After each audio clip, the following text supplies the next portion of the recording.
บ้านสุทธพรมปฐมพยาบาลและกู้ภัยสุขเสริญให้อาสาสมัครองค์การกระเด้งแขวงบริคำไซแดจัดขึ้น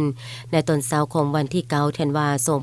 2025อยู่ห้องประชุมของแขวงให้เกียรติเข้าร่วมกล่าวเปิดสุทธพรมของทานเข็มเพชรศรีวรวงศ์หัวหน้าห้องการส่งเสริมสุขภาพชุมชนองค์การกระเด้งแห่งชาติลาวมีหัวหน้าองค์การกระเด้งแขวงบริคำไซมีครูร่วมอุดมการณ์จากแผนกโยธาธิการและขนส่งตำรวจจราจรแขวงสมณกรจากแผนกการห้องการออมข้างแขวงมีวิทยากรจากองค์การกระเด้งแห่งชาติเข้าร่วม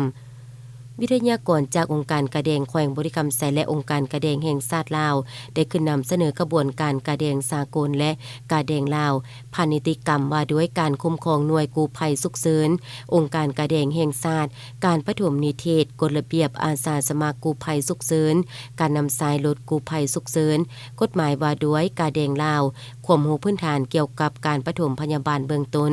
การรับแจ้งและการสั่งการประเมินสถานการณ์บ่อนเกิดเหตุและการประเมินคนเจ็บ7หลักการกู้ชีพกู้ภัยฉุกเฉินวิธีการห้ามเลือดกระดูกแขนขาหักการคงที่กระดูกหักและหัวข้ออื่นๆที่ติดพันการช่วยเหลือคนเจ็บในเบื้องต้น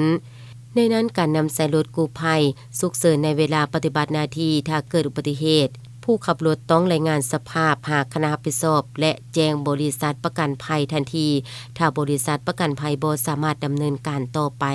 ต้องติดต่อหาเจ้าหน้าที่จราจรกรณีอยู่เขตทางไกลพนักงานบริษัทประกันภัยหรือเจ้าหน้าที่จราจรบ่สามารถมาเฮ็ดบทบันทึกได้